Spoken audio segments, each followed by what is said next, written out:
ले जाने आई हो हमें? सेड्यूस करने आई हो? Come on, I am ready. दोस्तों, रॉबर्ट ग्रीन का कहना है कि seduction one of the most powerful skill है जो हम सभी को सीखनी चाहिए, क्योंकि इससे कुछ ऑब्वियस रीजंस ये हैं कि सेडक्शन से आप ऑपोजिट सेक्स को अट्रैक्ट कर सकते हो। और एक रीजन ये भी है कि पहले का एक टाइम था जब किसी इंसान को अपनी अथॉरिटी जमानी होती थी या कुछ भी बात मनवानी होती थी तो वो लोग अपने ब्रूटल फोर्स का यूज कर सकते थे। वो लोग मार सकते थे, लड़ाइयां लड़ सकते थे, किसी की जान भी ले सकते थे, जिसके बेसिस पर वो लोग अपनी रेस्पेक्ट और अपने काम करवा पाते थे। लेकिन आज के टाइम पर फिजिकल वायलेंस एक क्राइम है जिसके लिए आपको जेल भी हो सकती है। इसलिए आज के टाइम पर ये और भी ज्यादा जरूरी हो गया है कि हम लोग आर्ट ऑफ सेडक्शन सीखें। और यहाँ सेडक्शन का मतलब ये नहीं कि आप सिर्फ अपोजिट सेक्स को अट्रैक्ट कर सको। सेडक्शन का मतलब किसी भी इंसान को अपनी तरफ अट्रैक्ट कर पाना या उन्हें मैनिपुलेट कर पाना। तो आज की इस वीडियो में हम जानने वाले हैं लोगों के कुछ टाइप्स के बारे में जिन्हें समझकर आप लोगों को इजीली सेड्यूस कर सकते हैं। तो चलिए स्टार्ट करते हैं।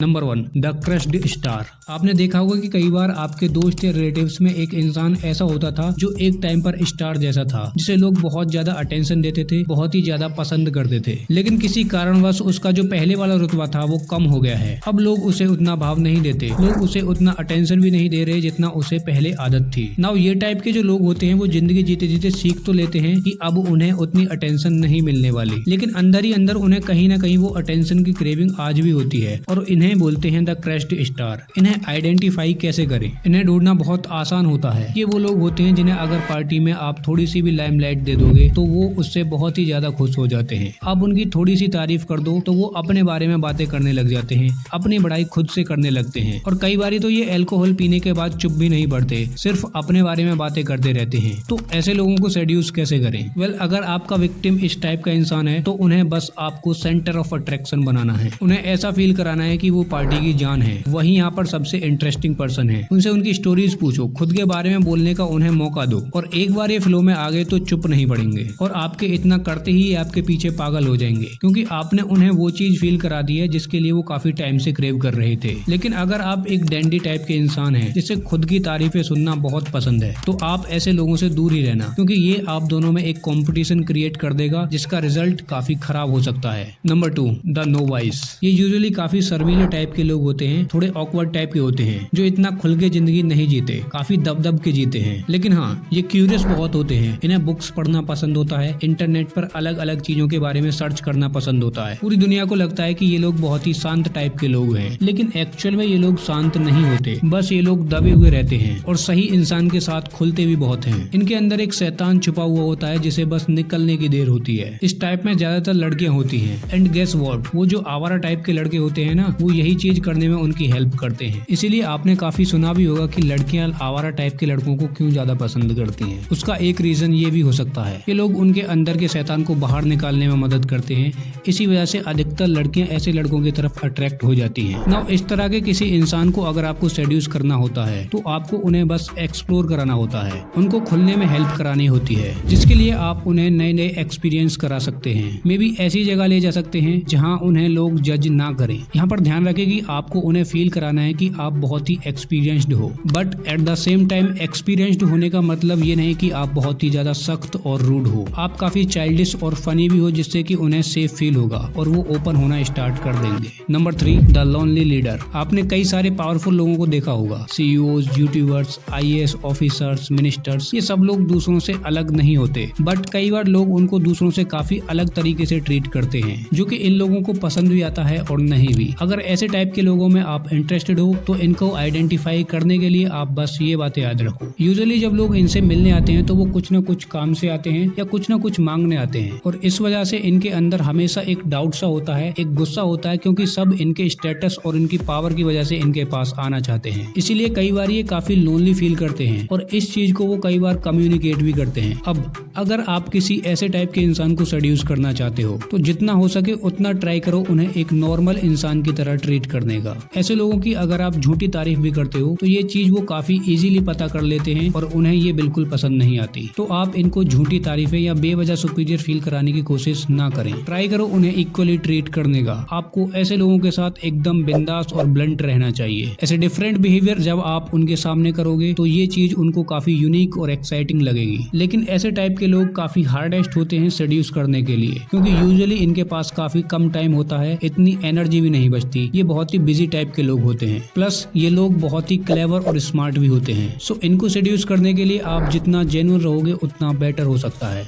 The siren. दोस्तों ग्रीक माइथोलॉजी में एक क्रिएचर था जिसे बोलते हैं सायरन। नाउ सायरन क्या होता है? वेल सायरन एक अट्रैक्टिव तरीके के क्रिएचर होते थे जो यूजुअली समुद्रों में पाए जाते थे। जब सेलर्स अपने किसी रास्ते पे जा रहे होते थे या तूफान वगैरह में फंस जाते थे तब अचानक से सेलर्स को एक मीठी मधुर सी आवाज सुनाई देती थी और ये म्यूजिक इतना ज्यादा पावरफुल होता था, इतना ज्यादा सेडक्टिव होता था कि लोगों का पूरा ध्यान सिर्फ उस म्यूजिक पर अटक जाता था। उन लोगों का आसपास की सारी चीजों से फोकस हट जाता था। कई बार तो जो कैप्टन होता था वो उन्हें कमांड भी करता था कि शिप चलाओ, शिप पर फोकस करो, लेकिन वो लोग उस सायरन की आवाज से इतना अट्रैक्ट हो जाते थे कि बाकी सारी चीजें उनके लिए ब्लैंक हो जाती थी। उन्हें कोई और आवाज सुनाई ही नहीं देती थी। और ऐसे ही कई सारे लोग उस आवाज का पीछा करते करते समुद्र में कूद जाते थे और मर जाते थे उस मधुर आवाज को सुनते सुनते। नाउ इसी माइथोलॉजिकल क्रिएचर से इंस्पायर होकर रॉबर्ट ग्रीन ने बताया कि सायरन बेसिकली वो लोग होते हैं जो एक इंसान की अल्टीमेट फैंटेसी होते हैं। एक कॉन्फिडेंट, फिजिकली अट्रैक्टिव, सेक्सुअल और डेंजरस। ये यूजुअली फीमेल्स होती हैं जो कि बहुत ही कॉन्फिडेंट, फिजिकली अट्रैक्टिव और सेक्सुअल होती है। एक ऐसी लड़की जो अपनी क्लोथिंग और मेकअप से अपने आप को और भी ज्यादा सेक्सुअली अट्रैक्टिव बनाती है, जो भीड़ में भी अलग दिखती है अपने मेकअप और क्लोथिंग की वजह से। लोगों की अटेंशन अपने आप इन पर खींची चली जाती है। ये दिखने में बहुत ही ज्यादा अट्रैक्टिव और कॉन्फिडेंट होती है तो अपनी फेमिनिटी को एक्स्ट्रा शो करती है। हाँ, ये लोग पूरी तरह से परफेक्ट तो नहीं होते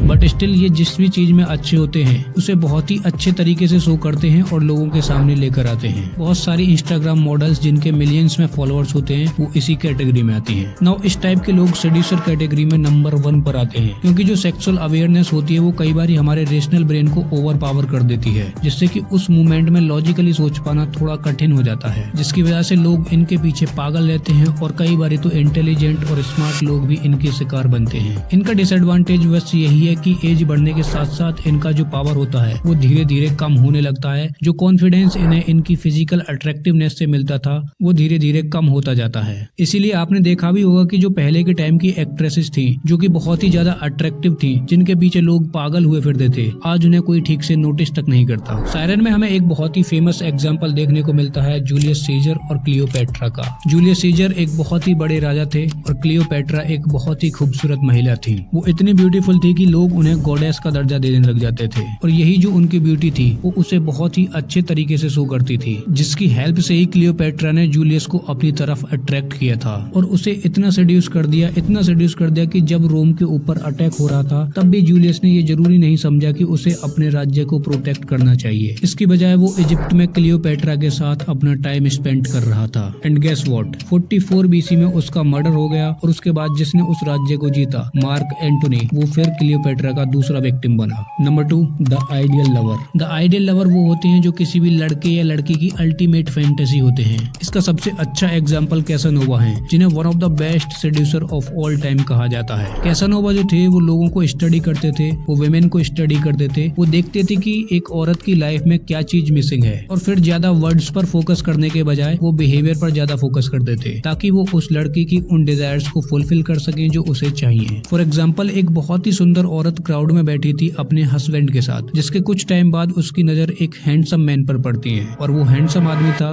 कैसानोवा। कैसानोवा ने तब वहाँ पर परफॉर्मेंस दिया और उसके बाद वो उस ब्यूटीफुल वुमेन के पास गई और अपने आप को इंट्रोड्यूस किया। बातों ही बातों में उस वुमेन ने कैसानोवा को बॉलरूम डांस के लिए इनवाइट कर दिया और कैसानोवा एग्री हो गए, बट उन्होंने एक शर्त भी रखी कि मैं सिर्फ तुम्हारे साथ ही डांस करूंगा। कैसानोवा बहुत ही बोल्ड और जेंटल थे और यही चीज उनकी पर्सनैलिटी को काफी यूनिक बनाती थी। नाउ बॉल नाइट की रात जब वो दोनों डांस कर रहे थे तो वो औरत कैसानोवा से अफेक्शनेट हो गई और वो उन्हें अपने साथ डिनर पर लेकर गई और जैसे ही उसके हस्बैंड कहीं बाहर गए तो उसने कैसानोवा को अपना घर दिखाना स्टार्ट किया। उसने बहुत सारी चीजें अपने बारे में बताई और बातों ही बातों में उसने ये भी बताया कि उसे एक ऐसा ऐसा इंसान चाहिए था जो थोड़ा रिलीजियस हो, जो उनके साथ प्रेयर कर सके। और ऐसी ही कई सारी बातों में कैसानोवा ने नोटिस किया कि ये जो औरत थी उसकी लाइफ में जो एक चीज सबसे ज्यादा मिसिंग थी वो था थ्रिल, जो कि अधिकतर महिलाओं की लाइफ में मिसिंग ही होता है। उस औरत की लाइफ काफी बोरिंग चल रही थी अपने हस्बैंड के साथ, प्लस उसे एक रिलीजियस इंसान पसंद था। इसीलिए कैसानोवा ने ये चीज समझी और अगले ही दिन जब वो उस औरत के घर पर गए तो फौरन जाकर उन्होंने प्रेयर करना स्टार्ट कर दिया। ना औरत को ये देखकर काफी शॉकिंग लगा, but at the same time उसे बहुत अच्छा भी लगा कि कैसानोवा भी एक रिलीजियस इंसान बन रहे हैं। और तभी कैसानोवा ने अपने मूव्स खेलना स्टार्ट किए और उस औरत को इनवाइट किया कि वो उनसे चोरी छुपे मिले। और ये चीज उस औरत के लिए काफी थ्रिलिंग थी, जो कि उसकी बोरिंग लाइफ को एक एडवेंचरस लाइफ की तरफ ले जा रही थी। इसलिए वो धीरे धीरे कैसानोवा के प्यार में फंसती गई और फिर उसने अपने हस्बैंड को भी चीट किया। नाउ कैसानोवा को greatest seducer of all time इसलिए कहा जाता है कि जो भी औरत उनके टच में आती थी वो अपने आप को रोक नहीं पाती थी उसके प्यार में गिरने से। वेल, कैसानोवा सिंपल 2 स्ट्रेटेजीज का यूज करते थे किसी भी वुमेन को सेड्यूस करने के लिए। पहला, बातों ही बातों में वो ऑब्जर्व करते थे कि सामने वाली लड़की की लाइफ में क्या चीज मिसिंग है, क्या प्रॉब्लम है जो उसकी जिंदगी में चल रही है। और दूसरा, जैसे ही उसे पता चलता था कि क्या चीज मिसिंग है तो वो उस चीज को लड़की का एक आइडियल लवर बन के उसकी नीड्स को फुलफिल करते थे, जिससे कि उस लड़की को लगता था कि वो अपनी फैंटेसी जी रही है। तो दोस्तों, कैसी लगी आपको ये वीडियो कमेंट सेक्शन में जरूर बताना।